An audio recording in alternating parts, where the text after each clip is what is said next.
오늘 말씀은 예레미야 43장 1절에서 13절입니다.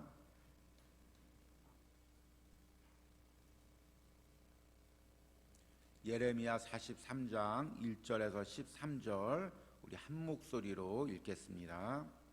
예레미야가 모든 백성에게 그들의 하나님 여호와의 말씀 곧 그들의 하나님 여호와께서 자기를 보내사 그들에게 이르신 이 모든 말씀을 말하기를 마치니 호시아의 아들 아사랴와 가레야의 아들 요하난과 그 모든 오만한 자가 예레미야에게 말하기를 내가 거짓을 말하는도다.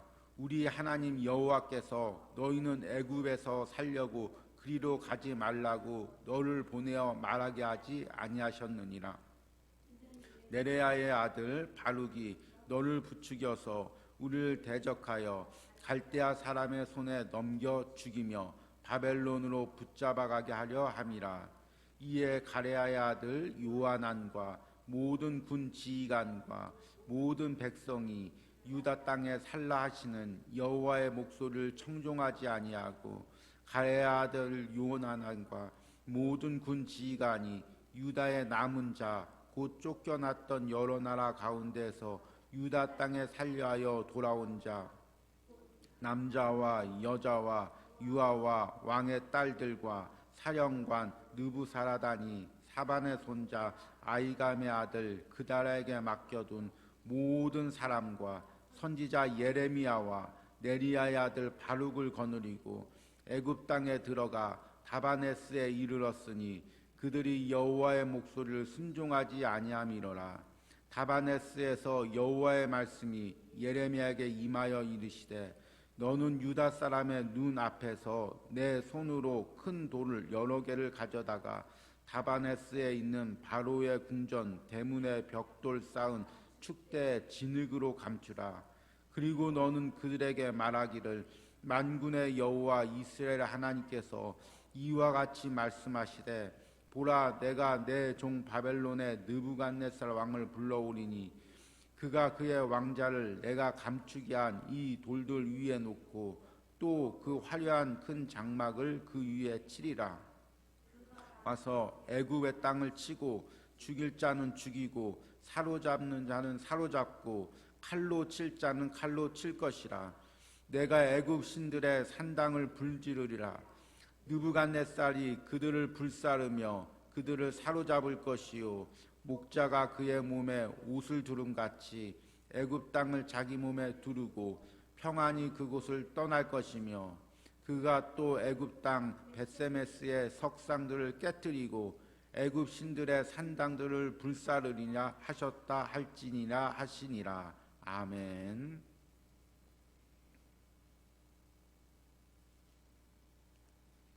오늘 우리 예레미야 43장 말씀을 읽었습니다.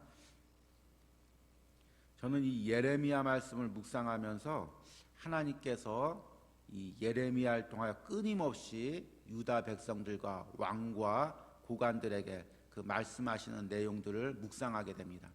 그런데 깨닫는 것은 하나님께서 예레미야를 통해서 계속해서 반복적으로 말씀하시는데 한 번도 백성들은 예레미야의 말에 순종하지 않았다는 것입니다. 이게 얼마나 안타깝습니까? 단순히 순종하지 않은 것뿐만 아니라 예레미야의 말을 거부하고 거절하고 뺨을 때리고 멍에를 씌우고 심지어는 감옥에 가두고 옥에 가두고 죽이려고까지 하였습니다. 그럼에도 불구하고 끊임없이 예레미야는 하나님의 말씀을 전합니다. 저는 이 예레미야 말씀을 묵상하면서 예레미야의 심정이 어땠을까? 하나님은 분명히 나에게 말씀하시는데 이 말씀을 갖다가 백성들에게 전하면 분명히 거부할 것을 아는데 그냥 거부하고만 끝나는 것이 아니라 뺨을 때리고 욕을 하고 그리고 심지어 죽이려고 하는 것을 아는데 그런데 하나님의 말씀을 어떻게 해야 될까? 예레미야가 사명을 감당하면서 얼마나 내적 갈등이 심했는지를 순간순간 말씀을 들으면서 깨닫게 됩니다. 예레미야의 말씀 20장 9절 말씀 보면 예레미야가 이렇게 고백합니다. 내가 다시는 여호와를 선포하지 아니하며 그의 이름으로 말하지 아니하리라 하면 나의 마음이 불붙는 것 같아서 골수에 사무치니 답답하여 견딜 수 없나이다. 아멘. 이 말씀을 통해서 그 예레미야의 심정이 그대로 느껴집니다.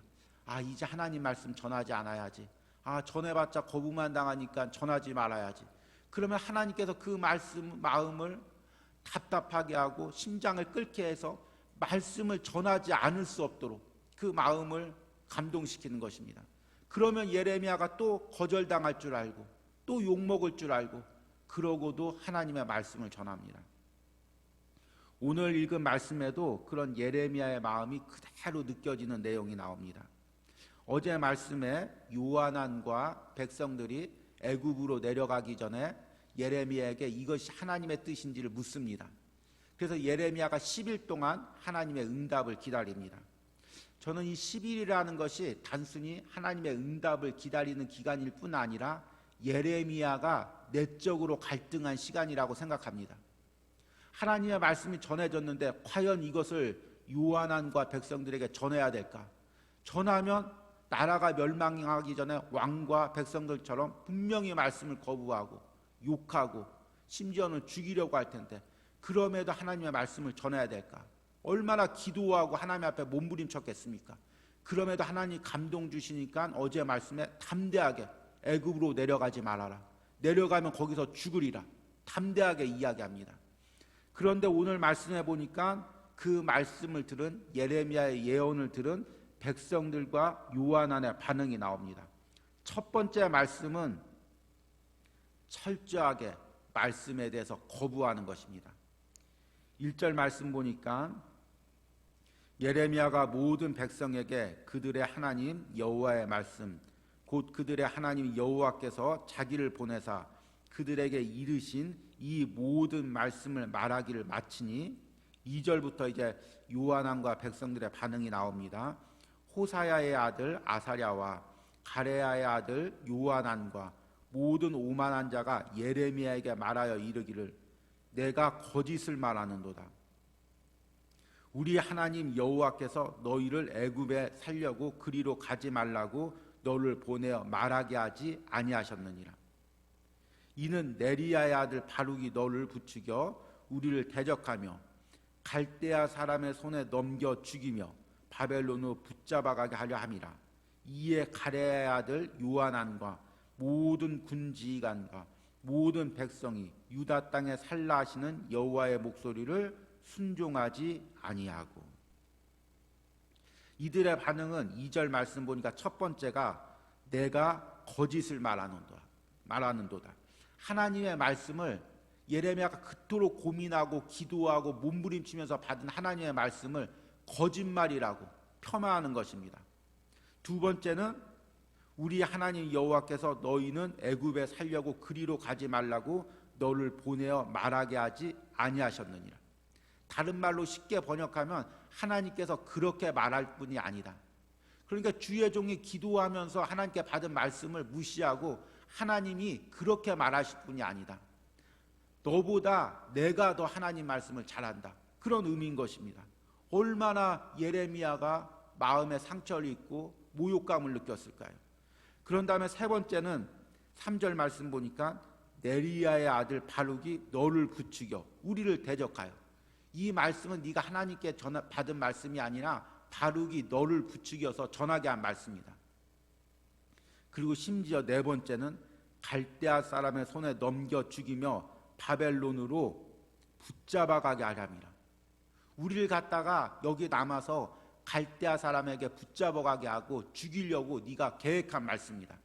그렇게 이야기하고 4절에 이에 가레야의 아들 요한안과 모든 군지관과 모든 백성이 유다 땅에 살라 하시는 여호와의 목소리를 순종하지 아니하고 말씀을 거절했다는 것입니다. 두 번째 요한안과 백성들의 반응은 예레미야를 사로잡아서 애굽으로 끌고 갔다는 것입니다.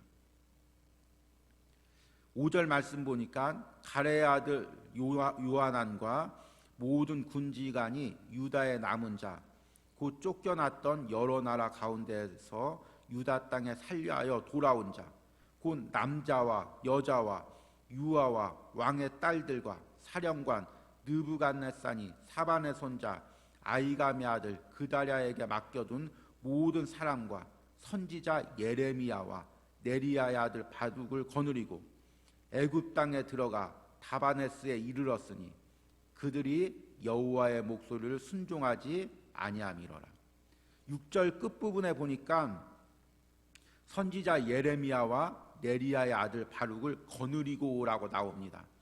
오늘 한글 번역 성경에는 그래도 부드럽게 거느리고라고 나와 있는데 이 거느리고라는 단어에 라크라는 히브리어는 취하다, 붙잡다, 아내로 삼다, 모욕하다 그런 의미입니다. 그러니까 예레미야 바룩을 좋게 거느리고 간 게 아니라 아마 묶어서 끌고 가면서 온갖 모욕을 주면서 그들을 애굽 땅으로 선지자를 끌고 갔을 것입니다. 이 얼마나 주의 종에게 하나님의 선지자에게 모욕적인 행동과 말입니까?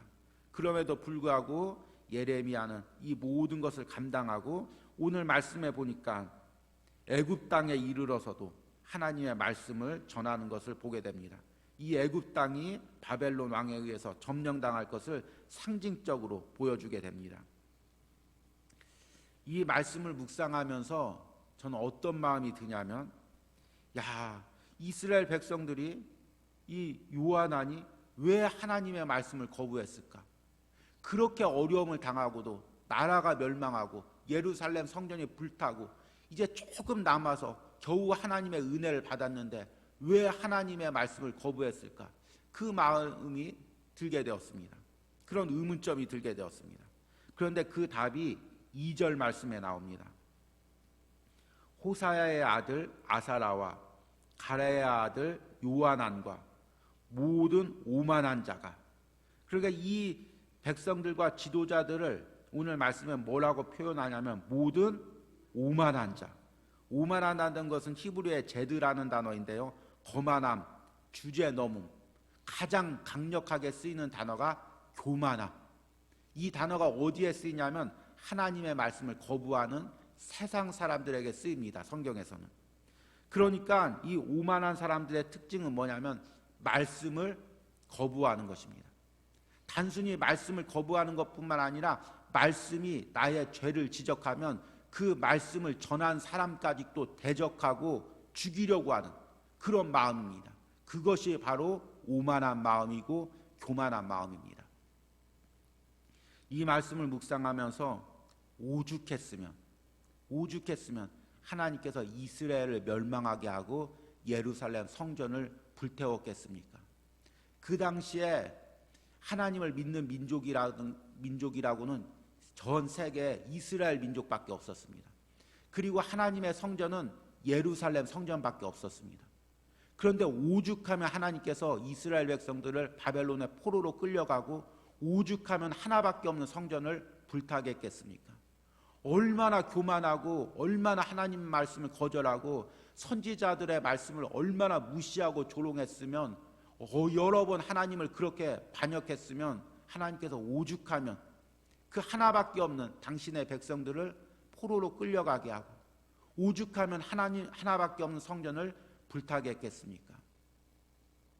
여러분, 이 말씀을 묵상하면서 이 시대를 바라보시기 바랍니다.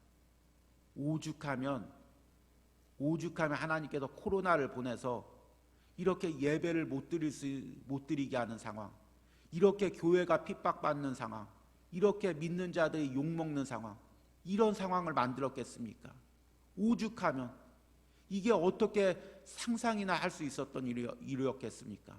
어떻게 정부에서 예배를 못 드리게 하는 상황, 어떻게 하면 믿는 사람들이 신문과 인터넷과 방송에서 그렇게 욕먹는 상황, 오죽하면 하나님께서 이런 상황을 우리에게 허락하셨겠습니까?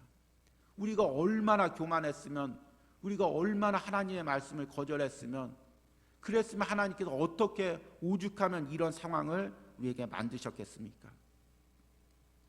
저는 이 말씀을 묵상하면서 준비하면서 또 제 자신을 바라봤습니다. 말씀으로 시대를 바라보는 것도 중요하고 남을 바라보는 것도 중요하지만 가장 중요한 것은 내 자신을 바라보는 것입니다. 고난이 있을 때마다 또 하나님이 저를 낮아지게 할 때마다 오죽하면 하나님이 내게 이렇게 하셨을까? 내가 얼마나 교만했으면, 내가 얼마나 하나님의 말씀에 순종하지 않았으면, 얼마나 낮아지길 거부했으면 하나님이 이렇게 낮아지는 상황까지 만들었을까? 이 말씀을 묵상하는데 가슴이 답답하고 눈물이 나서 견딜 수가 없었습니다. 주님, 오죽하면 우리에게, 오죽하면 내게 이런 고난을 주십니까? 이런 기도가 나오는 것입니다. 여러분, 이 시대에 우리가 더 이상 물러설 곳이 없습니다.